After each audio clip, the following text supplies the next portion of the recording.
अस्सलाम वालेकुम, आप देख रहे हैं प्रोग्राम खबर ये है। मैं हूं शाजिया अकरम। प्रोग्राम में मेरे साथ समी इब्राहिम है और सईद काजी। नाजरीन, अपने हुकूक का तहफ़्फ़ुज़ या ताकत का हुसूल, ये वो चीज़ें हैं जिनके लिए हमेशा से एक जंग चली आ रही है। आम शहरी हो या कोई इदारा, कोई नहीं दो चीज़ों के लिए मुतहरिक हमेशा से नजर आते हैं। जब कभी हुकूक या ताकत के हुसूल के लिए अवाम या इदारों में तनाव बेहद बढ़ जाता है तो निज़ाम की बका खतरे में पड़ जाती है। हुकूक और ताकत की हुसूल की ख़त्म न होने वाली ये जंग सदियों से जारी है और ये उस वक्त तक जारी रहेगी जब तक दूसरों के हुकूक और आज़ादी का एहतराम नहीं किया जाता। अगर हम अपने जमहूरी ढांचे की बात करें तो आज भी इदारों के दरमियान ताकत और इख्तियारात की जंग दिखाई देती है। शायद यही वजह है कि साबिक वज़ीर-ए-आज़म यूसुफ रज़ा गिलानी को यह कहना पड़ा कि पार्लियामेंट अपने इख्तियारात के दिफा में नाकाम हो गई है। पार्लियामेंट के फैसले पार्लियामेंट में नहीं कहीं और हो रहे हैं। सुइज़ हुकाम को खत लिखने का मुस्तफ़दा आज फिर पेश किया जा रहा है। सुप्रीम कोर्ट और हुकूमत के दरमियान इस मामले पर काफी अरसे से एक तनाव मौजूद है। क्या ये तनाव अवाम के तहफ़्फ़ुज़ की लड़ाई है या ताकत के हुसूल की जंग? आज हम इसी पर बात करेंगे। इसके अलावा और बहुत सी खबरें आपके साथ शेयर करने के लिए सबसे पहले बात करेंगे काजी साहब से। जी काजी साहब। शाजी, आप कहते हैं IMF से कोई भी खैर की खबर नहीं आती। कल दुनिया के लिए खैर की खबर नहीं थी, आज हमारे बारे में वो बोले हैं गुज़श्ता रोज़, जिसमें उन्होंने हमें वार्न किया है कि यहाँ पे इन्फ्लेशन बढ़ेगी, ग्रोथ रेट हमारा तकरीबन स्टॉल्ड है। और एक अहम बात जो उन्होंने की, जिसकी वजह से मैंने ये स्टोरी उठाई, उन्होंने कहा कि एक बड़ा जालमाना टैक्स होता है, महंगाई जो बढ़ेगी और वो गरीब को हिट करती है। इस पर बात करूंगा।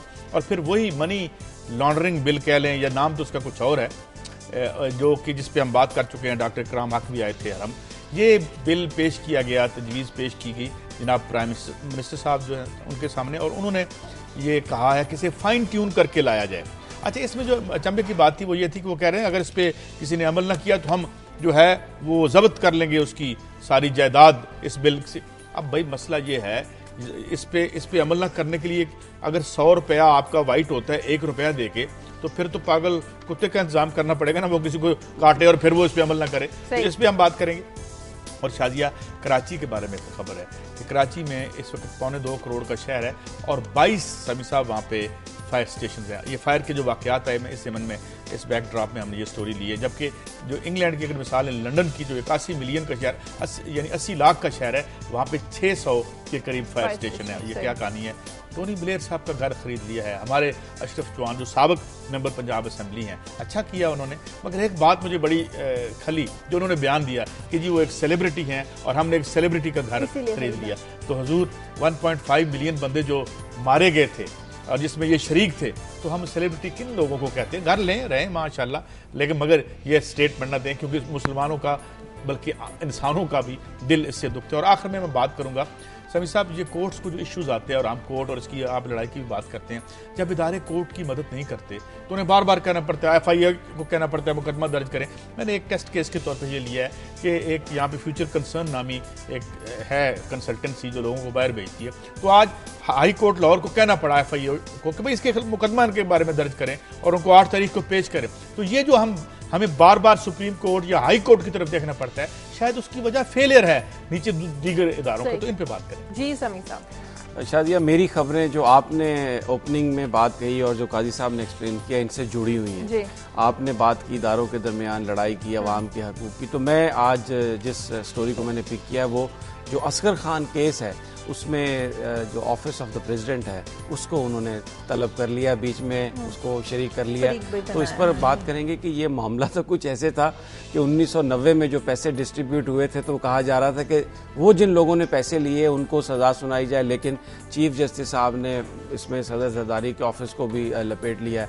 और एक जो हाई कोर्ट में भी मामला है कि सदर का ओहदा जो है और ऐवान सदर को सियासत में इस्तेमाल होना चाहिए या नहीं, तो उन्होंने बिल्कुल वाज़े तौर पर रिमार्क भी दे दिए कि कोई हम इस्तेमाल सदर का वो जो ऑफिस है वो सियासी मकासद के लिए नहीं होना चाहिए। तो ये जो एक लड़ाई चल रही है सदर जरदारी और चीफ जस्टिस इफ्तिखार चौधरी के दरमियान, ये कहाँ हम सबको ले जाएगी, इस पर बात करेंगे। और दूसरी जो काजी साहब ने कराची के हवाले से बात की, मैंने भी कराची के लिए कुछ फिगर, हमारी वो शहर कहा जाता है, इक्तसादी शहर, सारा टैक्स बहुत ज़्यादा वहाँ से आता है। काजी साहब, आपको हैरानी होगी ये सुनकर कि वहाँ पर जो इस वक्त पुलिस एहलकार तैनात हैं, 4000 जो शहरी हैं उनकी हिफाजत के लिए सिर्फ एक पुलिस एहलकार है और 1,80,000 अफराद के लिए तकरीबन एक थाना है वहाँ पर, तो इस पर नज़र डालेंगे कि ये जो वसाइल की इस तरह की डिस्ट्रीब्यूशन है किस तरह से हम तवक्को कर सकते हैं कि वहाँ पर अमन अमान। और आखिर में जिक्र करेंगे फिर इमरान खान साहब के जो अमन मार्च है उसमें इमरान खान साहब तो कहते हैं कि तालिबान ने कहा है कि जी हम सिक्योरिटी देंगे, लेकिन तालिबान कहते हैं हमने कोई फैसला नहीं किया, और वजारत दाखिला ने ये कहा है कि खुदकश हमले हो सकते हैं उनकी रैली। और जवाब में उन्होंने क्या कहा कि अगर कुछ हुआ तो सदर जरदारी इसके जिम्मेदार होंगे। मुझे यहाँ पे एक ब्रेक लेनी है, लेकिन ब्रेक पर जाने से पहले मैं आज का सवाल आपको बता दूं। सवाल हमारा ये है कि पाकिस्तान में अगर पार्लियामेंट कमजोर है तो आप क्या समझते हैं कि पार्लियामेंट को मजबूत कैसे बनाया जाए? इस पर अपनी राय दीजिए। ब्रेक लेते हैं, ब्रेक के बाद वापस आते हैं।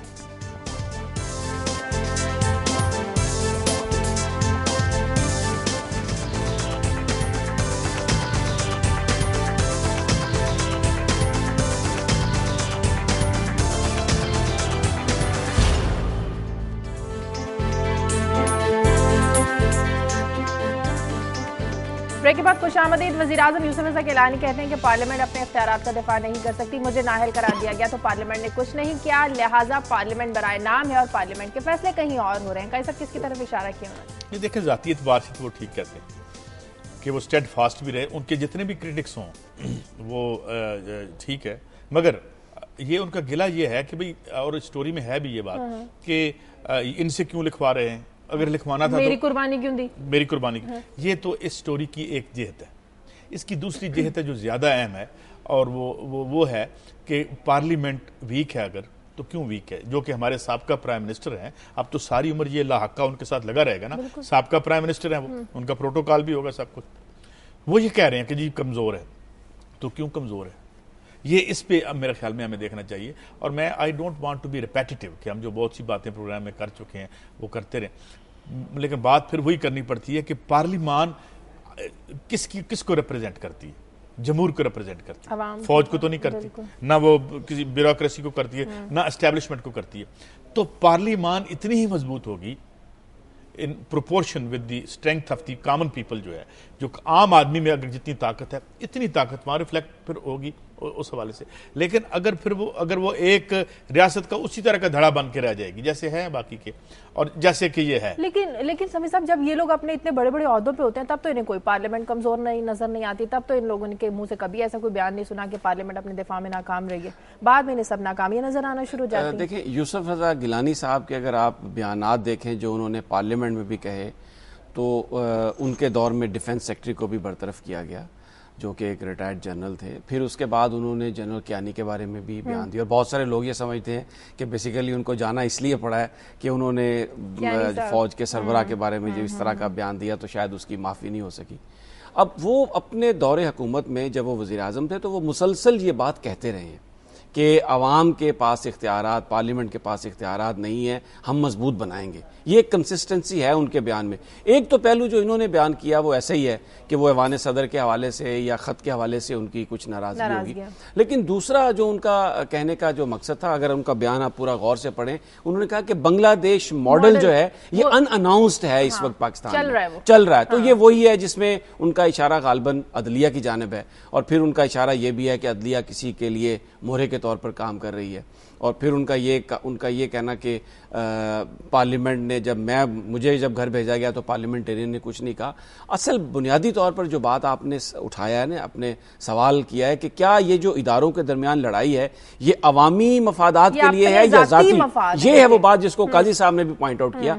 अगर तो जंग आप लड़ें अवाम के हकूक के लिए, मसलन गुर्बत को ख़त्म करने के लिए, मिसाल के तौर पर एक इशू मैं हमेशा डिस्कस करता रहा हूँ कि रेंटल प्रॉपर्टी पर टैक्स बहुत कम है, रेंटल प्रॉपर्टी सारी ब्यूरोक्रेट्स की है, जर्नैलों की है। अगर आप बड़े आदमियों को टैक्स लगाने के लिए, उनके इख्तियारात को खत्म करने के लिए जंग लड़ते हैं तो अवाम आपके साथ होगी, जिसका अवाम को फायदा हो। मैं इसमें ऐड कर दूं बात, जो बड़ी कमजोरी आई है ना वो मुफाहमत से आई है।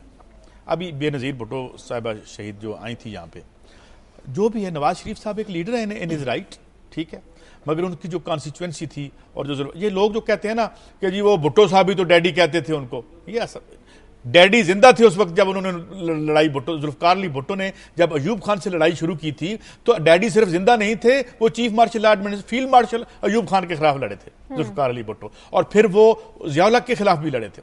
फिर जो नवाज शरीफ साहब की कॉन्स्टिट्यूएंसी थी वो बिल्कुल ऑल टुगेदर डिफरेंट थी। वो आए थे ज़ाहिर ज़िया-उल हक के दौर में, और उस पर आज उनके लीडर जो हैं वो सॉरी भी कहते हैं और कहते हैं हम माजी को भूल के हम बेहतर ट्रैक पे आना चाहते हैं। ये आज इस पर कभी फिर बहस कर लेंगे। मगर मामला क्या है, वो जो एक नजरियाती डिवीजन थी जिसको तर्क कर दिया पीपल्स पार्टी ने कि जी इक्तदार का सरचश्मा तो जिस तरह जुल्फकार अली भुट्टो ने कहा अवाम है, तो उस सरचश्मे को तो आपने बर्बाद कर दिया और आपने वो कॉन्फ्लिक्ट बेसिकली ऊपर के सतह पे खत्म कर दी जो पीपल्स पार्टी के जन्म का बायस थी, जिसके पीछे जिसकी वजह से महरूम क्लासेस आपके पीछे आके खड़ी हुई थी। क्योंकि नवाज शरीफ साहब एक सोच के लीडर थे और हैं, जो मुस्लिम लीग है या जो जहां की शराफिया थी या जो एक खास या एस्टेब्लिशमेंट, उसको बेनजीर भुट्टो ने। और मैं यहां पे एक बात कहना चाहता हूं, जिस वक्त जुल्फकार अली भुट्टो को फांसी दी जा रही थी तो जुल्फकार अली भुट्टो साहब ने किताब लिखी थी इफ आई एम असैसिनेटेड, अगर मुझे कत्ल कर दिया गया। मैं उससे एक छोटा सा इक्तबास देता हूं। वो कहते हैं जो मेरे खिलाफ जो हुआ है ये कू, ये मुझे बताता है कि मैंने दो तबकों में आबरूमंदाना मसालिहत कराने की कोशिश की, मफाहमत कराने की कोशिश की, मगर यह जो कू मेरे खिलाफ हुआ है इससे मुझे यह पता चलता है कि यह जो जंग है तारीख में हैव्स की एंड हैव नॉट्स की, गरीब की और अमीर की, यह जंग तारीख में खत्म होगी किसी एक की फतह और किसी एक की शिकस्त पर। तो भाई कातिल और मकतूल, अगर मैं ये नहीं कह रहा कि इधर वाला कातिल है या इधर वाला कातिल, लेकिन कातिल और मकतूल के दरमियान ब्रिज नहीं बनता। तो ये जो मफाहमत की पीपल्स पार्टी ने, वो फिर आहिस्ता आहिस्ता ड्रिफ्ट करती करती करती एस्टेब्लिशमेंट के विकेट पे आ गई, और वो जो लोग उसकी तरफ तमन्ना से देख रहे। अब मैं यहाँ एक और मिसाल दे देता हूँ कि कहा जाता है कि याह्या खान ने कहा मुस्तफ़ा खर के जरिए कि भुट्टो साहब को कहें मुझे कोई रोल दे दें, तो उनका कोई रोल नहीं है। क्यों कह लिया भुट्टो ने? वो इसलिए कि 12, 15, 20 लाख आदमी खड़े होते थे जुल्फकार अली भुट्टो का इस्तकबाल करने के लिए। तो जब आप अपनी कॉन्स्टिट्यूएंसी छोड़ देते हैं और मफाहमत करते हैं, ये बात इनकी सही है। अच्छा, अब इन्होंने एक इन्होंने बता दी, बिल्कुल ये सही कैरेक्टराइजेशन की है कि जब आप अवामी मसाइल को छोड़ देंगे तो मफाहमत इस तरह की करने की कोशिश करेंगे कि जिससे आपका जो बुनियादी असूल है वो कंप्रोमाइज हो, उसका कोई फायदा नहीं। अब मैं आता हूं क्योंकि हम बात कर रहे हैं अदलिया और एग्जीक्यूटिव के दरमियान एक झगड़े की जी। अच्छा, अब मैं इसमें ये बात, अब क्या हुआ, अब अगर आप देखें अदलिया को लोगों ने आज़ाद किया, चीफ जस्टिस साहब के पीछे पूरी कौम खड़ी हुई, बड़े जलसे जुलूस हुए। अब जब वो चीफ जस्टिस बने बहुत सारे अच्छे फैसले किए, लेकिन अब बादियों नज़र में क्या नज़र आ रहा है, बजाय इसके कि वो अवामी हकूक़ का तहफ़्फ़ुज़ करते वो भी अपने इदारे के तहफ़्फ़ुज़ में लग गए हैं। आज इस मुल्क में अगर कोई काबिल इज़्ज़त है, अगर हम अदलिया के फैसलों को देखें तो वो सिर्फ जजेस हैं। जजेस को ये इख्तियार दे दिया उन्होंने कि वो अपने रिमार्क्स में इलेक्टेड नुमाइंदों की जितनी मर्जी इंसल्ट करना चाहें कर सकें, ब्यूरोक्रेसी को जिस तरह से मर्जी लताड़ें। यानी जिस वक्त मुल्क में अदालतों में अफसरों को इसलिए घर भेजा, जेलों में भेजा जा रहा हो कि आप हमें घूर के देख रहे हैं, और अगर किसी एक, मुझे बात खत्म कर लेने, फिर जब अगर आप बात हो उनके अपने ऊपर लगने वाले इल्जामात की, मिसाल के तौर पे इरसलान इफ्तिखार की बात हो तो उसमें सड्डल साहब भी वही उनकी, यानी जो मुखालिफ फरीक आके कुछ भी कहे वो नहीं सुना जाएगा और रिलीफ जो मिलेगा वो सिर्फ उनको मिलेगा। तो फिर ये जो मामला है उससे अदलिया के पास जो लोगों का जो एक एक्सपेक्टेशन थी वो भी अब क्या हो गया कि वो सिर्फ अपनी क्लास के तहफ़्फ़ुज़ में आ गया। हमारा उनसे झगड़ा यही है कि आप अपनी क्लास का तहफ़्फ़ुज़ ना करें। तौहीन सिर्फ अदालत नहीं है, तौहीन अवाम भी ऐसी चीज़ है जिसको अदालत को टेकअप करना चाहिए और इंसाफ इस तरह से होना चाहिए कि वो नजर आए। जिस तरह पीपल्स पार्टी ने अपनी जो असल बुनियाद थी वो छोड़ दी और आज देखें उनकी पॉपुलैरिटी खत्म है। जजेस ने भी यही काम किया। मेनली स्टोरी पे तो बाद में आऊंगा, लेकिन तौहीन अवाम कैसे होती है? तौहीन अवाम ऐसी होती है कि जब आप पार्लियामेंट में अभी आप एक मनी बिल लेके आएंगे, ठीक है, कि जिसने 100 रुपया काला कमाया है वो 1 रुपया देके सफेद कर ले, और जब आप बजट पास करेंगे तो आप जो है तमाम यूटिलिटी बिल्स जो है अवाम पे कर देंगे, आप सब्सिडी विदड्रा कर लेंगे और इन्फ्लेशन के जरिए टैक्स अवाम पे लगाए। तो समी साहब ये भी तो इशू है, यहां से वीक होते हैं आप। बिल्कुल यही वजह है। और फिर बात सुने, सिर्फ जजेस ही नहीं, एस्टेब्लिशमेंट सब आपको दामनगीर। So we should not look towards, हमें चीफ जस्टिस साहब या इदारा जो है उसमें अपनी कमजोरी नहीं तलाश करनी चाहिए। अपने अंदर भी बात करने, कॉल लेनी है। सादिकाबाद से शहला है। हेलो, अस्सलाम वालेकुम। अस्सलाम वालेकुम। एक तो आप दोनों को बहुत बहुत, ये समी साहब को और काजी साहब को बहुत बहुत सलाम। ठीक है। और दूसरा ये बताना था कि जी हमारे इधर सरकारी हॉस्पिटल जितने भी है ना, यहाँ पे दवाइयों का स्टॉक बिल्कुल खत्म हुआ है। हम पंजाब में, पंजाब के लेवल पे बात करेंगे, पता नहीं वहाँ पे फंड आते हैं, हर चीज होती है, लेकिन क्या है यहाँ पे इंटॉक्स की गोली नहीं हमें मिलती, कि इतने हालात खराब हैं, मरीजों का बहुत बुरा हाल है। ठीक है, फंड यहाँ से वहाँ ट्रांसफर होते हैं, सारे प्रूफ हैं, लेकिन क्या है हम तक कोई चीज नहीं पहुंचती। ठीक है, बहुत शुक्रिया। शैला बीबी ने बात तो की उसकी अपना फंड्स की और इंटॉक्स की गोली ना मिलने की, लेकिन इनकी इसी गुफ्तगू में हमें एहसास हो जाता है कि हमारे नुमाइंदे क्यों कमजोर हैं, जब उनके ये काम ही नहीं हो रहे। अवामी जो असल मसाइल, अच्छा इसमें मैं जो इनकी देखें बात सुने, जिन्होंने बात की उन्होंने जिक्र किया इंटॉक्स की गोली का। आपको पता है इंटॉक्स पूरी दुनिया में बैन हो चुकी है, वो जिक्र कर रही, यानी यहां पर जो गोली पूरी दुनिया में बैन हो गई है, गरीब आदमी को वो भी अवेलेबल नहीं है, यानी वो अद्वियात आ रही हैं वो भी अवेलेबल नहीं है। तो बुनियादी तौर पर जब अवामी नुमाइंदे अपनी कॉन्स्टिट्यूएंसीज को भूलकर अपने जाती मफादात की जंग को अवामी जंग बना के पेश करेंगे तो उनकी हमायत खो जाएगी। कल अखबारात में ऐसी खबरें भी थी कि पंजाब हुकूमत ने सारे फंड्स और कुछ असातिज़ा की जो तनख्वाह है, वो जो बस सर्विस इन्होंने शुरू की है वहां पर लगा दी है। हाँ, वो एक अलग डिबेट है कि जिस तरह दानिश स्कूल शुरू किए गए तो गरीब इलाकों के प्राइमरी स्कूलों से फंड लेके डाल दिए गए, यहाँ पर जो रिंग रोड बन रही है और वो जो शहरी वो जो फिरोजपुर रोड सारी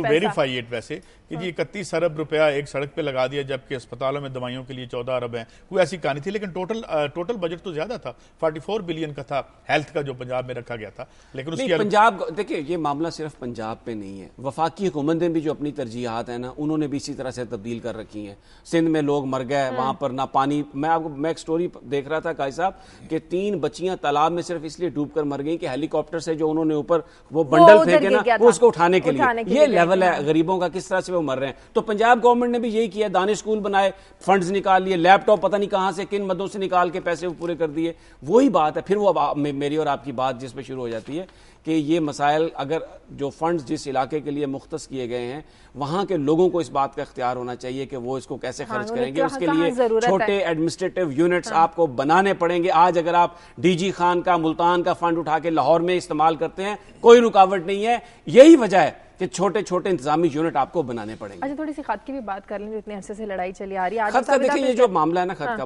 मुझे तो ये लगता है कि वो जाके यही कहेंगे, उसके जो मुसवदा उन्होंने बनाया कि उसमें सदारती इस्तिस्ना का जिक्र करें, अगर वो नहीं करेंगे तो लड़ाई भी। लेकिन ये लड़ाई जो है ना, ये कानूनी लड़ाई अब नहीं रही। आप ये देखें, ये इफ्तिखार चौधरी साहब और सदर जरदारी के दरमियान एक लड़ाई बन गई है। असगर खान केस की बात हो रही थी कि 1990 में पैसे ISI ने किस तरह से यूज किए, उन्होंने ये बुला लिया कि ऐवान सदर को सियासी सरगर्मियां नहीं होनी चाहिए, फ्रीक बना लिया कि नहीं होनी चाहिए। ये सारी वजह क्या है? वजह यह है कि अब इलेक्शंस आने वाले हैं और पहले आप स्विस अदालतों में पकड़ना चाह रहे थे खत के जरिए सदर जरदारी को, अब अगर वो मान गए थोड़ा सा खत लिखने के लिए तो आप दूसरी तरफ से आ गए हैं। पंजाब को हाई कोर्ट का फैसला पड़ा हुआ है जी कि 2 ओहदे नहीं रख सकते, ऐवान सदर में वो सियासी सरगर्मी है। तो बेसिकली ये दो जो लड़ाई है ना अफराद की, अब इसको पूरी कौम में इदारों की लड़ाई, विच इज वेरी अनफॉर्चुनेट। और कई साहब आप सही कहते हैं कि इस लड़ाई की वजह से दो ओहदे भी रख लें, खत लिखने ना लिखें, ये दवाइयां दे दें लोगों को। असल बात अब हम ये कहने में अवाम हक बजानब है कि अब दवाइयां ना लेके देने की जो आपकी सकत जो आप में नहीं है, उसको आप छुपाते हैं कभी खत के पीछे और कभी किसी और बेमानी लड़ाई के पीछे। हम अवाम किसके इस लिहाज से बेमानी है कि इसका जो अवाम तक इसका कोई फायदा असर नहीं है इसका, यानी अवाम का टाइम जाया हो जाता है। यहां पर बैठ के बजाय इसके कि हम ये जिक्र करें कि किस तरह से कोई नाली बननी चाहिए, लोग क्या कहते हैं, लेकिन हमें कॉल करके समी साहब आपके और जो ईमेल्स आती हैं कहते हैं हमारी बात करें यार, हमें छोड़ें, हमें क्या लगे इससे, हमारा क्या लेना देना। तो ये बात भी ठीक है कि एक आदमी को दवाई नहीं मिल रही, रोटी नहीं मिल रही, तो उसको हम कौन सी कहानियां सुना रहे हैं। कैसे आपकी खबरों की तरफ आते हैं। शाजिया, ये मैं पहले IMF ने वार्न किया आज, इंटरनेशनल मॉनेटरी फंड ने, और आप तो जानती हैं कि हम इनसे अब मामला नहीं कर रहे सिवाय इसके कि हमने जो ये कर्जा हमने लिया था, और बड़ा इसमें और भी खबरें थी जो आज इतनी खबरें होती हैं तकलीफ दे कि कौन सी बंदा रखे और कौन सी ना ले, कि जो हमने कर्जे लिए या कमिट कर लिए और फिर हमने इस्तेमाल नहीं किए तो उसके कमिटमेंट के भी हमें चार्जेस देने पड़ते हैं। वो एक अलग स्टोरी है, उसमें मैंने इंक्लूड नहीं की, मगर उसने जो अहम बात की और मैं उसको रिपीट करता हूँ, IMF क्या कह रहा है, इसको मैं तर्जमा भी कर दूंगा। Underlying inflation remains high and represents a regressive tax that disproportionately hurts the poor। कि एक गरीब आदमी पे जो टैक्स लगता है वो महंगाई का टैक्स जो नजर नहीं आता, जो हम बढ़ाते चले जाते हैं। अमीर आदमी को जो टैक्स, लेकिन साथ ये कह रहे हैं कि बिजली की सब्सिडी भी खत्म कर दें और टैक्स बढ़ाएं। ये कह रहे हैं, अच्छा साथ ये कह रहे हैं, ये तो ये कहेंगे। उसकी क्या वजह है? उसकी वजह ये कि वो अपनी किस्त में इंटरेस्टेड है, वो इस बात में इंटरेस्टेड नहीं है कि आपका बच्चा जो है इनक्यूबेटर जो है उसकी बत्ती बंद होगी, वो मर गया या नहीं मर गया, माल आया या मेरा वापस नहीं आया। वो तो यही है, वो तो सेठ हैं, वो तो 2 + 2 = 4 के बराबर कुछ नहीं समझते। मगर ये लोग जो हमारे इंटरेस्ट की यहाँ पे बैठे हुए हैं तर्जमानी करने के लिए या उनका तहफ़्फ़ुज़ करने के लिए, ये क्या कर रहे हैं, सब्सिडीज विदड्रा करेंगे। और ये जितनी स्कीम है, जो मेरी दूसरी स्टोरी में आऊँगा, इससे हसूल की जो रकम हासिल होनी है वो 135 बिलियन रुपए, और इस तारीख में से पहले कितने पैसे हैं जब ये, बल्कि मैं ये कहूँगा जब दोबारा फाइन ट्यून करके ये बिल सामने पेश किया जाए प्राइम मिनिस्टर साहब या कैबिनेट के सामने, तो वो ये देख लें। को जरा एक्सप्लेन करें, हर बंदा देखिए जी, एक लफ्ज होता है फाइन ट्यून का मतलब होता है इन सीधा एक लफ्ज, एक है ना तरमीम कर लें, वो तो अमेंड हो गया, इसमें से ये चीज निकाल दें, एक्साइज कर दें, या वो फाइन ट्यून का मतलब है बस जरा इधर इधर करके ले। फाइन ट्यून ये होता है कि जो फ्रिज में खाना पुराना पड़ा होता है ना, थोड़ा सा छिड़क के उसको तैयार करके तड़का लगा के मेहमानों को आप पेश कर देते हैं। जनाब ये बिल्कुल नई डिश है। जो इसको एक और अखबार ने रिपोर्ट किया, उन्होंने कहा जी बड़े सख्ती FPR ने कहा कि अगर हमारी स्कीम से किसी ने फायदा ना उठाया तो हम कुर्कियां कर लेंगे। अब यार ये किसको सुना रहे हैं आप कहानी? जो आप लोगों को ऑफर कर रहे हैं एक 40,000 रुपया दे दें, फिर अगर आप इस तारीख तक 100 रुपये में से 1 रुपया दे दें तो 100 रुपया जायज़ हो गया, इस तारीख के बाद आते हैं तो 1 रुपया 25 पैसे हम लेंगे। इस किस्म की कहानियां बाटा रेट टाइप उन्होंने हमें दिए हैं। मगर बात यह है कि ये कौन होगा अहमक? अब इसमें 2 तसर पैदा हो रहे हैं कि पीपल्स पार्टी का आखिरी वक्त से मुराद यह है कि ये टेन्योर का, वो तो ज़ाहिर पार्टी तो रहेगी, लेकिन अब आ गया है तो जाने से पहले कोई एहतमाम कर लिया जाए। ये अब उनके नाकदीन मुखालिफिन तो ये कहेंगे कि जी भाई अब ये इनसे पूछ ना सके कोई। अच्छा, मैं आपसे एक अर्ज करूं कि जब ये तरमीम आएगी ना, हर कोई इसको वोट देगा। ये आप एक पार्टी अच्छा भाई ये देख लें समी साहब, मैं बता रहा हूं आपको, ये बल्कि हम इस पे प्रोग्राम भी करेंगे और इस पे मेरे ख्याल में एक यकजहती नजर आएगी और इस पे अदालत भी सुओ मोटो नोटिस नहीं लेगी। मैं शर्त लगाता हूं आपके साथ, ये एक ऐसा मामला है जिसमें जो ऊपर बैठा हुआ तबका है ना, सारे का सारा इसको इंडोर्स करे। अच्छा शाजिया, बड़ी अच्छी बात की इन्होंने, बड़े देर बाद हमारा इत्तेफाक हो रहा है आजकल। मैं ये अर्ज करता हूं तो नजर आ गई फिर पार्लिमान कमजोर कहां है। जिधर माल का और जात का मामला है, फिर ये करेंगे तो फिर आप कमजोर होंगे। फिर नौकरी करते रहे, जिस तनख्वाह पे चल रहा है काम करते रहे। वो कहते हैं खत लिखो तो खत लिख दें, क्यों फिर लड़ाई ना करें ना फिर, अगर ये आपका तर्ज है। ब्रेक लेनी है, ब्रेक का वक्त हुआ, ब्रेक के बाद वापस आएंगे तो कुछ मजीद खबरों पर बात आज तो बड़े पुरअमन अंदाज में ब्रेक लिया क्योंकि आप चुप कर गए थे।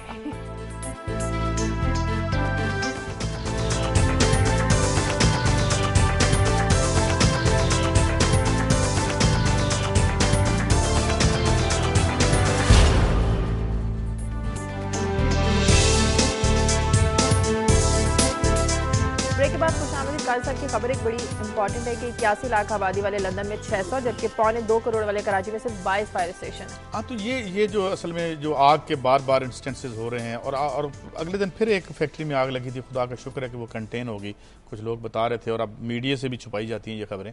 तो ये फायर स्टेशन जो है वो 22 हैं। लंदन में 81 मिलियन की आबादी है, कितनी 80 लाख बनता है, तकरीबन आधा मुल्क है, आधा शहर जितनी आबादी है। तो शाजिया ये हम देखते हैं कि ये इनफैक्ट रिफ्लेक्ट करता है कि जो पब्लिक सेफ्टी है, एक आम इंसान का जो तहफ़्फ़ुज़ है, उसको आपकी रियासत, और रियासत तो खैर हम क्या कहें, एस्टेब्लिशमेंट जो आपकी हुकूमत है, जो आपका वोट ले गई है, और वहाँ जो नुमाइंदे मौजूद हैं जो बढ़ चढ़ के अब सारे लेना चाहते हैं इसका कि जी शहर बना दिया, पता नहीं क्या बना दिया, फलां जो मेयर आए उन्होंने इसको क्या तो ये बना दिया आपने कि आपने 22 जो है टोटल फायर स्टेशन है। और वो किधर थे fire station by the way, और वो हम खबरें दे चुके हैं कि वो उसमें कितनी 34 गाड़ियां हैं टोटल, पौने 2 करोड़ की आबादी के लिए एक शहर फैल रहा है। और ऐसे हमारे शहर, और अफसोसनाक बात यह है कि वहां पे ये शहर हमारे प्रॉब्लम क्या हो गया, शहर प्रॉब्लम यह कि दरमियान में एक खूबसूरत जदीद तरीन आबादी बनती, एक छोटा सा जजीरा होता है और उसके गिर्द ऐसे शहर बढ़ता है जैसे बीमार जिस्म फैलना या सूजना शुरू हो जाता है। तो प्लानिंग नहीं है, ठीक है, इदारे मौजूद नहीं है। यहाँ पे आग लगती है तो फिर पता चलता है यहाँ पे कुछ रेगुलेटर हैं जी, वो कितने हैं, ये जो यहाँ पे जो बच्चे मर गए थे फैक्ट्री में लाहौर में, उसके बाद क्या हुआ, अभी एक खबर और आई है जो हम अभी डिस्कस नहीं करें, 5000 के करीब फैक्ट्रीज वो लाहौर में बता रहे हैं कि जो कि अनसेफ है। क्या उनको अभी तक कोई इकदाम किया यहाँ से मूव करने का? इसी तरह हम कराची की स्टोरी पे रहते हैं, तो ये एक कोई भी, और फिर जब आप इंफ्रास्ट्रक्चर पे खर्च नहीं करते, वेयर एंड टेयर होती है, तो ज्यादा आग लगने के हादसात के ज्यादा इंस्टेंसेस बढ़ जाते हैं, ज्यादा खतरात बढ़ जाते हैं, और उनको कोप करने के लिए हमारे पास ये पैसे हैं। हाँ, पैसे वैसे थोड़े नहीं है, कराची 3, 4, 5 करोड़ का बत्ता शाम को इकट्ठा हो जाता है, और जब बत्ते इकट्ठे होंगे सरकार के पास ये पैसा नहीं जाएगा, और सरकार के थ्रू एक दानादाराना तरीके से, निस्बतन दानादारा 100%, तो फिर यही होगा। अब इस तरह अनसेफ लोग हैं हमारे कराची के लोग। सही कही, ये तो फायर स्टेशन की बात कर रहे हैं। मैं ये देख रहा था रिकॉर्ड कि 4000 अफराद के लिए इस वक्त एक पुलिस एहलकार है, अगर हम स्टैटिस्टिक्स को देखें। और आपको बड़ी हैरत होगी कि 1927 का जो पुलिस एक्ट है, उस वक्त ये तय किया गया था कि 450 बंदों के लिए एक पुलिस वाला होगा। अब आप देखें 1 लाख और तकरीबन 80,000 बंदे के लिए एक थाना है। और ये जो मैं स्टैटिस्टिक्स देख रहा था, वो मैं तो हैरान हो गया हूँ। वो देख रहे हैं कराची में रोजाना वो बताते हैं कि 1000 टेलीफोन असले के जोर पर छीने जाते हैं। रोजाना 1000 टेलीफोन छीन लिए जाते हैं। 3000 से ज्यादा जो बच्चे हैं वो अगवा हो जाते हैं, वो मिस हो जाते हैं। और एक दिन में नहीं, एक दिन में नहीं, साल में, पूरे एक साल में। और आप देखें कि एक साल में तकरीबन 2000 से ज्यादा बंदे गोलियों का निशाना बन चुके हैं, मौत मर चुके हैं, जो वो डिजर्व नहीं करते थे। मरने वालों को भी नहीं पता कि उनको क्यों मार दिया गया। अब ये बुनियादी तौर पर जो स्टैटिस्टिक्स हैं, एक चीज को इसका हमारी प्रायोरिटीज नहीं है। आप जितनी मर्जी विल ले आए, जितनी मर्जी आप कमिटमेंट ले आए, आप मुझे ये बताएं कि ये जो स्टैटिस्टिक्स मैंने दिए आपको, इसकी बुनियाद पर आप क्या किसी शहर में अमन कायम कर सकते हैं? आप सेफ्टी, अगर आप वो कहते हैं ना जी, ओ जी एक थानेदार फैसला कर लवे ना तो कुछ नहीं हो सकता, यार वो कर भी सकता है, लेकिन आप मुझे ये बताएं जब 4000 बंदों के लिए एक पुलिस वाला होगा तो वो क्या डिलीवर करेगा? विल भी चाहिए, दूसरी तमाम चीजों के साथ साथ आपको रिसोर्सेज देने होंगे, आपको अपनी तरजीहात तय करनी होगी। और लोगों को इसीलिए नहीं कि रिसोर्सेज नहीं है। अच्छा, फिर इन्होंने बड़ी एक अच्छी बात कही, कराची में आग लगने का वाकया हुआ, लाहौर में आग लगने का वाकया हुआ। मुझे ये बताइए कि कहां किसी गवर्नमेंट ने, चाहे वो सिंध की गवर्नमेंट हो या पंजाब की गवर्नमेंट हो, हंगामी बुनियादों पर टीमों को भेज के ये इंश्योर करवाया हो कि उनकी फैक्ट्री में जो सेफ्टी स्टैंडर्ड्स हैं वो अपनी वो उसको मीट कर सके, या कम से कम उन्हें को टाइम दिया हो कि 1 महीने के अंदर, 2 महीने के अंदर आप अपनी ये जो आपको जरूरियात हैं, मस्ट हैं, वो आप रखें और हम आके बाद में इंस्पेक्शन करेंगे। तो बुनियादी तौर पर वो तरजीहात नहीं। और फिर उन हालात में क्या होगा? उन हालात में यही होगा जो हम देख रहे हैं, लोग जल के मरेंगे, लोग एक्सीडेंट्स में मरेंगे, लोग अगवा होंगे। मैं एक बात ऐड कर दूं सभी साहब कि ये बात तो ठीक है, पुलिस होनी चाहिए, सफिशिएंट होनी चाहिए, मगर हमें रियासत के वजूद की वजह भी तब्दील करनी पड़ेगी। या थाने इसलिए हैं कि आपको तहफ़्फ़ुज़ मिले? थाने किसके तहफ़्फ़ुज़ के लिए हैं? अवाम के। ये कहा जाता है ना, अमली तौर पे क्या है? अमली तौर पे कौन सा वो आवाम का तहफ़्फ़ुज़ करते हैं या उनकी वीआईपीज़ के साथ ड्यूटी होती है? 4, 5, 10 एक हाई प्रोफाइल केस पकड़ा गया हो, आज तक हम मुझे बताएं सपना मर्डर केस का क्या हुआ? अभी ये मैं फ्यूचर कंसर्न का बात करूंगा, इसको भी देख लेंगे इसका क्या होता है। अच्छा, अब ये बात इनकी सही है, टाइम है मैं बात करूं? देखिए बात इनकी सही है। हम प्रोग्राम पहले आप में भी यही बात कर रहे थे कि ये जो ताकतवर अफराद हैं उनकी आपस की लड़ाई है, अवाम तो पीसी रहे। मैं आज आपको एक बड़ी स्टार्टलिंग चीज़ आपको मैं बताना चाहता हूं कि बड़े बड़े जो सरकारी अफसरान हैं, अगर वो भी उनसे भी गुजार है, ताकतवर लोग बैठे हुए हैं, वो उनको दबा रहे हैं। हमारे एक दोस्त भी हैं, बड़े नॉन ऑफिसर हैं इंफॉर्मेशन के, राव तहसीन साहब, अब वो वाशिंगटन DC में मिनिस्टर प्रेस तैनात हो चुके हैं। अच्छा। 15 अक्टूबर को उन्होंने जाना है। मैं कल उनके साथ फोन पे बात कर रहा था तो उन्होंने बताया कि यार डिले इसलिए हो रहा है कि उनकी 15 एकड़ जमीन थी दीपालपुर के पास। अच्छा। और वो उसको एक हाउसिंग वो बनाना चाहते थे। अच्छा। वो कहते हैं मैं गया हूं वापस वहां पर तो वो उस पर कब्जा हो चुका है, कोई और पार्टी आ गई है, पुलिस वालों के पास गए हैं तो पुलिस वाले उनके साथ मिले हुए हैं।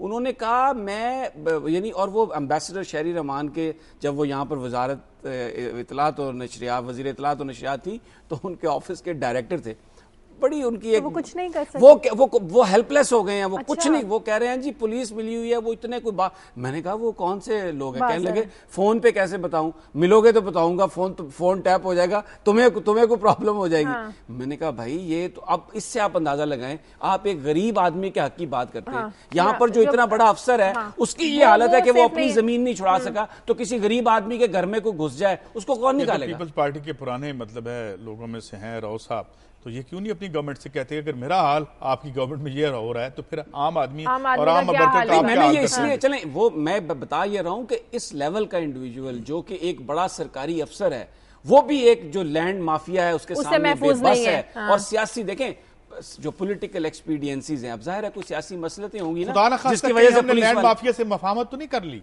मुझे आप कुछ कह नहीं सकते। हो सकता अब ये तो आम आदमी जो बेचारा, अब जो रिक्शे वाला सड़क पे जा रहा है, उसका क्या देखिए वो अपना तहफ़्फ़ुज़ बेचारे खुद ही करे। मजदूर का बेचारे का क्या तहफ़्फ़ुज़ है? एक जो टीचर है स्कूल में, प्राइमरी स्कूल में, वो उस बेचारे का क्या तहफ़्फ़ुज़ है? कोई तहफ़्फ़ुज़ नहीं। मैं ये कह रहा हूँ कि वो तो अपना तहफ़्फ़ुज़ खुद किए चले जा रहे हैं ना, लेकिन मामला क्या इदारे क्यों, मिसाल के तौर पर ये मेरी एक खबर थी जिसमें मैं बात करना चाहता हूँ कि लाहौर हाई कोर्ट ने FIA को कहा कि इस एक फर्म है जो इस फ्यूचर कंसर्न के खिलाफ आप मुकदमा दर्ज करें, और वो उनके खिलाफ कुछ पिटीशंस आई हैं बेशुमार वहाँ पे, और वो मुझे तो नहीं पता क्या मामला, कह रहे हैं जी डिफ्रॉड किया उन्होंने बहुत सारे लोगों को। एक इल्ज़ाम आया है, अब हाई कोर्ट को कहना पड़ रहा है FIA को कि मुकदमा दर्ज करो। काम तो FIA का है, थानेदार का है। अगर हमारा चीफ जस्टिस या हमारे जो जजेस हैं वो इसी काम पे लग जाए FIR दर्ज, इसका मतलब नीचे वो इस काम पे नहीं लगे हुए। आप इस वक्त वो सिर्फ अपनी क्लास के तहफ़्फ़ुज़ में लगे हुए हैं। ये तो क्लास का मामला नहीं है, ये तो मामला ये है टोकन मजलूम की बात नहीं। बात इस तरह से मैं आपसे मैं ये इस मुल्क में सवाए तौहीन अदालत के इस वक्त और साहब ये ना कहें, मुझे हर आदमी को तौहीन अदालत, हर आदमी को तौहीन अदालत। FIA में अब मुझे कोई गरीब आदमी FIR दर्ज करके दिखवा दे, चाहे जो भी उसके साथ जुल्म हो जाए, जब तक वो MNA या कोई सिफारिश लेके नहीं आता। मामला ये है कि नीचे आप पैरालिसिस कर देते हैं। अवाम कभी इधर देखते हैं, कभी अपने लीडर की तरफ देखते हैं, कभी MNA की तरफ देखते हैं, आखिर में उन्हें लगता है कि ये कोई उम्मीद की किरण है शायद इस तरफ जहां अदालत है, तो वो उस तरफ देखते हैं। तो ये क्यों है? बेसिकली लोगों के लिए अभी मुझे ये बताएं, आम लोगों के लिए अभी अदालत ने ये कहा जी कि वो जो है उसके ओनर हैं उनको बुलाया जाए अदालत में। उन्होंने कोई भेज दिया क्या मेडिकल सर्टिफिकेट, तो अदालत ने उसको भी बुला लिया जिसने मेडिकल सर्टिफिकेट बनाया था, और उन्होंने भी कहा जी पेश हो। अब ये सारी बात क्या है कि अगर आप नीचे से काम करके कोई भी, मुझे नहीं पता ये किसमें दुरुस्त कौन है और गलत कौन है, वो तो अदालत ने फैसला करना है, लेकिन नीचे काम करके एक दुरुस्त तफ्तीश करके आप अदालत के सामने रख दें तो उसे ये ना करना पड़े। अब आप देखिए, जब आप ये बात करते हैं ना, मैं कोई तौहीन अदालत का मुर्तकब नहीं होना चाहता, लेकिन जब आप सारा कुछ लाके एक जगह पे रख देते हैं ना, उस पर तवक्को करके, तो ये तो देखें कि उनके फैसले कैसे आ रहे हैं। देखिए बादियों नजर में, मेरी बात सुनिए, बादियों नजर में ये बात, मैं बिल्कुल, मेरा ये ओपिनियन है बादियों नजर में कि इस वक्त अदलिया और executive federal executive peoples party और अदलिया का जो झगड़ा है उससे आम आदमी मुतासर हो रहा है, और ये झगड़ा जाती बन चुका है। ये कोई कानूनी झगड़ा नहीं है, बिल्कुल एक साइड ली हुई है सीधी सीधी। और एग्जेक्टिव ने भी, पीपल्स पार्टी भी, अगर कोई अदलिया अच्छा काम भी करती है ना मेरिट पे भी, वो उसको कहते हैं जी ये सियासी बुनियादों पर किया गया। और अदलिया जो है वो कोई केस आप ले जाएं तो वो सवाए पीपल्स पार्टी के लोगों को अदालत में बुलाने के, तौहीन अदालत में फंसाने के, और कुछ शहबाज शरीफ साहब को बुला लिया उन्होंने, भी बुला लिया अदालत में। वो दौरी शरीयत केस जो राजा रियाज दौरी शरीयत में बुला लिया, राजा साहब से भी तो पूछ लिया करें, अभी दौरी शरीयत में वेरीफाई किया नहीं किया उन्होंने, दौरी शरीयत में तो बुला लिया, और वो जो 4.5 साल से स्टे में अपनी गवर्नमेंट चला रहे हैं उस पर वो केस ओपन नहीं करते। 1990 में पैसे लिए थे, जिन लोगों ने पैसे लिए उनको सजा नहीं सुनाते, कहते हैं हमारे सदर में सियासी जरदारी साहब सियासी सरगर्मियां बंद कर दी। तो ये एक बात सामने है, ये मैं नहीं कह रहा, ये पूरी दुनिया समझ रही है। मैं सिर्फ ये कहना चाह रहा हूं, पेंट कर रहे हैं खुदा न खास्ता खाकम बदन, ये कोई जाती तनाजा है तो खुद हल कर लें, और हमें क्यों फांसी दे रहे हैं आवाम को? देखिए मैं ये कह रहा हूं कि इस किस्म के इकदामात की वजह से जो एक अदलिया पर भी एतमाद था लोगों का कम होता जा रहा है, और जो पीपल्स, जो सियासी जमातें हैं उन पीपल्स पार्टी से अनपॉपुलर हो चुकी है, इसलिए कि वो आवाम को डिलीवर ही नहीं कर सकती। नहीं, वो तो अब निजी महफिलों में जाके देख लेना, हमारे दोस्त वज़रा भी ये कहते हैं कि हम ही जीतेंगे भाई, इंशाल्लाह दोबारा हम आ रहे हैं, आ जाएं भाई, वोट लेके दोबारा आ जाएं। वोट लेंगे तो चलें, ख्वाहिश तो वो कर सकते हैं, लेकिन वोट मिलते हैं परफॉर्मेंस की बुनियाद पर। तो अगर परफॉर्मेंस नहीं है तो भाई वोट कैसे मिलेंगे? आज लोड शेडिंग है, अनएम्प्लॉयमेंट है, पॉवर्टी है। ट्रेजेडी ये है कि वो अल्टरनेटिव एक मुतबादल तलाश कर रही है, और जब तक मुतबादल नहीं है जाहिर है एक ही ग्रास रूट पार्टी है। मैं तो इस सारी गुफ्तगू का मकसद सिंपल सा ये है कि अगर ये तमाम इदारे अपने ज़ाती मफादात को छोड़कर और ज़ाती तहफ़्फ़ुज़ को छोड़कर अवामी तहफ़्फ़ुज़ का बात करें, चाहे वो अदलिया हो चाहे वो पार्लियामेंट हो, तो ये मजबूत होंगे और इससे पाकिस्तान मजबूत होगा। इमरान खान की बात करते हैं। इमरान खान साहब ने देखिए जी, उन्होंने ये कहा, बड़ी ज़बरदस्त प्रेस कॉन्फ्रेंस की है। पहले तो ये अच्छा, इसमें तालिबान का एक बड़ा ज़बरदस्त बयान आया। पहले उनका ये बयान आया कि जनाब हम फैसला कर लिया, लेकिन एक दिन पहले बताएंगे कि हमने इमरान खान साहब को खुशामदीद कहना है या नहीं। अब कल उनके कुछ कबाइल बिरादरियों ने तो काफी खुशामदीद, कबाइल ने तो कहा है कि वो करेंगे हिफाजत, पता नहीं कौन से कबाइल हैं वो, लेकिन इसमें इमरान खान साहब ने ये कहा है कि क्योंकि वजारत दाखिला ने उनसे ये कहा है कि आप मत जाएं, और वजारत दाखिला ने ये कहा है कि जनाब हमें खतरा है कि खुदकुश हमले हो सकते हैं आप पर। अच्छा, मैं एक रिपोर्ट भी पढ़ रहा था तालिबान की, जिसमें पता नहीं अब वो सही है या गलत, तालिबान के हवाले से कहा गया था कि 9 ऐसे जानिसार हमने तैयार कर लिए हैं जो रैली का इस्तकबाल करेंगे खुदकश हमलों से। अब लेकिन इमरान खान साहब कहते हैं कि तालिबान ने यकीन दिलाया कि मैं अगर ऐसा कुछ की जाएगी, हुआ अगर ऐसा हुआ तो इल्जाम जो है उसका सदर खबर है वो ये है कि जितने सिक्योर्ड एरियाज हैं वहां तक ही जाएंगे जहां तक हमारी फौज जो है खासी मुअस्सर भी है वहीं होगी, और जाहिर है और नहीं होना चाहिए ये। और बाकी ये कि ये खौफजदा ना करें।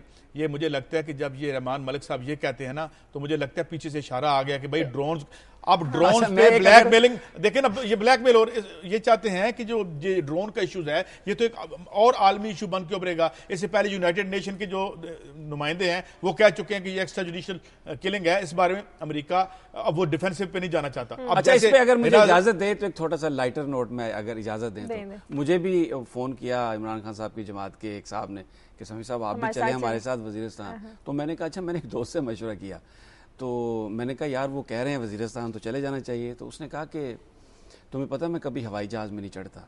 मैंने कहा क्यों नहीं तुम सफ़र करते? कहने लगा आमतौर पर ये तस्वर किया जाता है कि एक दी आई होती है तो सारे टूर जाते हैं। तो मुझे उसने कहा बस में ना बैठना। नहीं, अल्लाह ताला सबको महफूज रखे। और मैं ये समझता हूँ कि ये स्टैंस जो इमरान खान का है वो उन्होंने बड़ा बोल्ड लिया है, और इस पे उनका और कोई भी नहीं ले रहा बोल्ड इस पे स्टैंस। बाकी जो है इस किस्म का कोई मामला होता है तो फौरी तौर पे जहाज का टिकट लेके तो वो लंदन चले जाते हैं। तो कम से कम इमरान खान साहब ने खुल के बात की और ये भी कहा कि हम शूट डाउन करेंगे। जब भी कोई इंपॉर्टेंट डेवलपमेंट होती है ना पाकिस्तान में, तो नवाज शरीफ साहब और शहबाज शरीफ साहब पाकिस्तान में नहीं होते। आज 5 है और सुप्रीम कोर्ट में खत का मुसवदा, वो जो झगड़ा हो सकता है बढ़ भी जाए, तो दोनों भाई उनका झगड़ा तो नहीं है ना, उनका इनसे क्या लेना देना, सब बस किया करें। एक कॉलर सही कह रहे हैं, उनका इनसे कोई लेना देना नहीं। हेलो अस्सलाम वालेकुम जी। वालेकुम सलाम जी। मुझे समीर इब्राहिम साहब और काई साहब दोनों की बातों पे थोड़ा सा कमेंट करना था, पूछना समीर इब्राहिम साहब, पहले समीर इब्राहिम साहब से पूछना था। वो कह रहे हैं कि सुप्रीम कोर्ट के अंदर जो केसेस हैं वो 1990 में जो पैसे दिए गए उस पर वो ओपन नहीं करते, और सदर साहब के 2 होटों पर एहतजाज है। तो सर आपसे ये पूछना है कि वो तो पास एंड क्लोज ट्रांजेक्शन है जो कि 1990 में हो गई, और उसका जो भी हमने भुगतना था वो भुगत चुके, और ये जो सदर के 2 होते हैं ये भी भुगत रहे हैं। तो ऐसा नहीं कि सर प्रायोरिटी इसको देनी चाहिए जो करंट इश्यूज है, ताकि अगर ये 2 होदों वाला मामला सही तरीके से सेटल डाउन हो जाए तो इसके जो असरात अब हो रहे हैं वो कम से कम ना हो। और दूसरी बात सर सईद काई साहब से ये करता है कि जो टैक्स एमनेस्टी स्कीम पे जो 1% आपने अभी बताया कि जी 1% दे देंगे तो ब्लैक की व्हाइट हो जाएगी, फिर इसका डार्कर पहलू ये है कि अगर आपने वो जो ब्लैक मनी है, अगर आप इस्लामाबाद में कोई वजीर हैं और आपने कोई 200 अरब रुपए की करप्शन करके वो ब्लैक मनी बनाई है और आप उसका 1% देके उसको व्हाइट कर लेंगे, तो जनाब उसके बाद आप तमाम किस्म की तहसीसात से मुबर्रा हो जाएंगे। ना आप नैब आपसे कुछ पूछ सकेगा, ना आपसे कोई FIO पूछ सकेगी। तो सर इसका डार्कर पहलू तो वाजे करेंगे, ये डार्कर पहलू नहीं कि आप 1% लेकर ब्लैक की व्हाइट कर रहे हैं, बल्कि आप बहुत शुक्रिया। इसमें 2 पहलू हैं। ये बात हम कर चुके हैं जो आपने फरमाया कि ये अब कहा जा रहा है कि पैसे व्हाइट करने का आखिरी जो पीरियड्स आ गए, ये हमने ये बात की। और दूसरी बात इसमें एक और भी बात है, जिस आदमी ने मुस्तज़ायद शरह या जैसे आप प्रोग्रेसिव टैक्स स्लैब कहते हैं, जिसने 35% तक टैक्स दिया है, तो उसको आज हम सजा दे रहे हैं कि वो दयानतदार क्यों था, कि भाई क्यों तुमने टैक्स दिया। तो नेक्स्ट टाइम वो अपने बच्चों को कह जाए कि बेटा टैक्स नहीं देना इस मुल्क में। तो मेरे ख्याल में हम देखेंगे और फॉलो करेंगे कि ये क्या होता है। और फिर सभी साहब की प्रेडिक्शन भी है कि सब असेंबली इस पे एक होगी। हमें तो यकजहती चाहिए, मगर किन मामलात में मिल रही है अल्लाह हमारा। अच्छा, मैंने सिर्फ असेंबली का नहीं कहा, मैंने कहा इस पे ब्यूरोक्रेसी भी बड़े जबरदस्त नोट्स देगी कि जनाब मुल्की मफाद में ये बड़ा अच्छा आइन है, और अदलिया भी ये कहेगी कि देखिए इस पे तो सब मुत्तफिक हैं और ये बहुत जबरदस्त है, कोई उस पर सू मोटो नहीं होगा। उन्होंने बात की सदर के 2 ओहदों की। जिस वक्त ये 1990 का मामला है और ये सदर के ओहदे की सियासत की बात की जा रही है, तो ये उस वक्त की बात है जब सदर के पास तमाम इख्तियारात होते थे। वो पार्लियामेंट को तहलील भी कर सकता था, गवर्नमेंट्स को तोड़ सकता था। अब जो मौजूदा इस वक्त सूरत हाल है आइन में, सदर ऐवान सदर के पास इस किस्म का कोई इख्तियार नहीं कि वो कोई पार्लियामेंट तहलील कर सके, कोई नया प्राइम मिनिस्टर बना सके, कोई इस किस्म का कोई इख्तियार ही नहीं है। लेकिन ये बहस चल रही है, इसका बिल्कुल ये फैसला होना चाहिए, अदलिया को भी करना चाहिए और सियासतदानों को भी मिल बैठकर इस पर एक कानून साजी कर लेनी चाहिए। मैं आपकी बात से बिल्कुल एग्री करता हूं, लेकिन इस वक्त को ऐवान सदर को अगर आप गुलाम इसाक खान के ऐवान सदर से मवाजना करेंगे तो वो एक बहुत पावरफुल सदर था। वो ज़ियाउल हक ने अपने लिए वो ऑफिस बनाया था और उस वक्त ऐवान सदर की जो मदाखलत थी वो सियासत में बिल्कुल तब्दीली ला सकती थी। अब सूरत हाल ऐसी नहीं है। एक और खबर करनी है, पाकिस्तानी डॉक्टर, हाँ वो डॉक्टर अशरफ चौहान साहब ने घर खरीदा है, अल्लाह ताला उसमें उन्हें रहने की तौफीक अता फरमाए। वो तो अच्छी बात, 1.3 मिलियन। ये यहाँ पे MPA हुआ करते थे, बाद अजान जो दोहरी नेशनैलिटी की वजह से उन्हें वो छोड़ना पड़ा। मगर एक बात जो उन्होंने की उससे बड़ा दिल दुखा कि जी आखिर टोनी ब्लेयर जो हैं एक सेलिब्रिटी हैं, तो उसकी अब खुद सेलिब्रिटी मुंह छुपाते फिरते हैं। उनकी जो खिदमात थी और जो इंतहाई मुजरिमाना खिदमात थी, जब बुश ने उन्हें उनको भी एक ही टेलीफोन कॉल गई थी बुश की, और वो खड़े हो गए और उन्होंने कहा, उन्होंने डेट और टाइम दे दिया था कि इतने बजे केमिकल हमला कर देगा, और वहां जाके पता चला वहां तो बाथरूम धोने का केमिकल नहीं था इराक में, तो और 1.5 मिलियन बंदे मर गए उसमें। ये लोग हैं, एक बंदे को कत्ल कर दो 302 का मुकदमा लग जाता है, और आप सारी उम्र, और ये 1.5 मिलियन बंदे जो हैं इन्होंने मार दिए। टोटल जो मरने वाले हैं वो 2.5 मिलियन है, और उसको हम सेलिब्रिटी जब कहते हैं रहे उसके घर में, लेकिन कहीं वो खून कहीं ईंटों में भी होगा, उन ईंटों में भी मुतासिर हो सकते हैं। हाँ, तो नहीं मतलब ये भाई आप लेकिन ये ना कहें कि हम वो सेलिब्रिटी नहीं है। अगर कोई इस दुनिया में शरीफाना निज़ाम हो, तो अगर कोई आलमी इदारा बराए इंसाफ हो, तो ये सारे कटहरे में खड़े हों जिन्होंने ये जुर्म किया था। एक और कॉलर है कराची से, मसूद। हेलो जी, अस्सलाम वालेकुम। मैं ये कहना चाह रहा हूँ कि समीर इब्राहिम साहब जो कमेंट करते हैं वो इस पे सुप्रीम कोर्ट पे और दूसरे लोगों पे, तो मेरा ख्याल है सभी इब्राहिम साहब की जगह तो पीपल्स पार्टी के नुमाइंदा बैठा दें, वो ज्यादा बेहतर है। अगर सुप्रीम कोर्ट नहीं होते तो ये चोर तो खा जाते मुल्क को। ठीक है, शुक्रिया, बहुत शुक्रिया। मैं भी यही कहना चाह रहा हूं कि अगर सुप्रीम कोर्ट सही सुप्रीम कोर्ट बन जाए तो तमाम चोर पकड़े जाएंगे, लेकिन अगर सुप्रीम कोर्ट बाकियों पर इल्जाम लगे, उनको चोर समझे और इरशान चौधरी साहब के बारे में कहे कि नहीं तहकीकात इरशान चौधरी साहब की मर्जी के मुताबिक होंगी, तो मेरा ख्याल है वो फिर अगर मैं क्वेश्चन करता हूं तो वो मैं मेरा हर आदमी को हक है क्वेश्चन करने का, तो मेरा ये सवाल जरूर उठता रहेगा कि जो इंसाफ है वो जब हो तो नजर आना चाहिए कि इंसाफ सबके लिए बराबर, सिलेक्टिव नहीं होना चाहिए। जाते जाते जरा पाकिस्तानी क्रिकेट टीम पर, अच्छा भाई, एक अजीब खामोशी सी तारी है जब से हम मैच आ रहे हैं। इससे पहले ढोल था। देखें, एक मुझे ना शेर याद आता है, अल्लाह करे मुझे याद आ जाए कि इश्क का खेल भी है दूसरे खेलों जैसा, मात का जिनमें नहीं हौसला खेले क्यों है। तो भाई हार जीत तो होती रहती है, कोई ऐसी बात नहीं है। और बस ये मोहब्बत हमें तो, मुझे तो श्रीलंका वाले बड़े अच्छे लगते हैं कि इन बुरे हालात में हमारे मुल्क में आए, गोलियों से बच के गए। अगर आज उनके अवाम भी खुशी मना रहे हैं तो हमें पॉजिटिवली देखना चाहिए। वो असल में एक साहब कह रहे थे कि ये जो टीम प्रेशर में है ना, ये इसलिए प्रेशर में आ जाती है कि अगर हम हार जाएंगे तो जो 18 करोड़ अवाम से जो गाली पड़ेगी ना, और प्रेशर से हार नहीं, वो प्रेशर पड़ जाता है बहुत ज्यादा कि भाई अगर हारेंगे तो बहुत मारेंगे। तो वो इसलिए बेचारे पहले ही वो नर्वस हो जाते हैं। और वैसे भी वो एक साहब मुझे कह रहा था कि अगर आपने अपनी गालियों की वोकैबुलरी में इजाफा करना है ना, तो माल रोड पे चले जाएं, क्रिकेट टीम के हारने के बाद आपको पता चलेगा। हार जीत खेल का हिस्सा है, खेल का हिस्सा है, इसको इतना ज्यादा नहीं लेना, ये बुरी बात है। लेकिन एक मैं रजिया भट्ट की बात कर दूं। रजिया भट्ट एक पॉपुलर और एक रोमांटिक राइटर थी, बहुत नावल लिखी, इनकी नावलों पे बहुत सी फिल्में बनी, जिसमें बानो, सायका, नायला, ये बहुत से नावल थे, और पॉपुलर लिटरेचर रखा। और मुझे हमें याद है कि हम अपने घरों में देखते थे कि जो लिटरेचर पढ़ा जाता था, एक रोमांटिक लिटरेचर इसे कहना चाहिए, तो वो आज इस दुनिया में नहीं रही। एक बड़ा कंट्रीब्यूशन था। ऐसे लोग बहुत लोगों को खुशियां देके जाते हैं, लोगों के बहुत कम होते हैं, और अब उस तरह के राइटर हमें मिलते नहीं है। और ये मैं ये कहूंगा कि जो जैसे बेस्ट सेलर टाइप राइटर होते हैं ना आज भी यूरोप में, अब इनकी कोई मिसाल होगी कम ही कम, मगर उनमें एक नुमाया नाम था जो हमें नहीं रही। प्रोग्राम का वक्त अल्लाह ताला उन्हें जन्नतुल फिरदौस में जगह अता फरमाए। आज उनकी लाहौर में नमाज जनाजा अदा की जाएगी। प्रोग्राम का वक्त हो चुका है। समी साहब आपका बहुत शुक्रिया, काजी साहब आपका बहुत शुक्रिया। समी साहब भी वो हैं, काजी साहब भी वो हैं। प्रोग्राम के लिए फीडबैक दीजिए खबर@दुनिया TV.tv पर। इजाजत दीजिए, अल्लाह हाफिज़।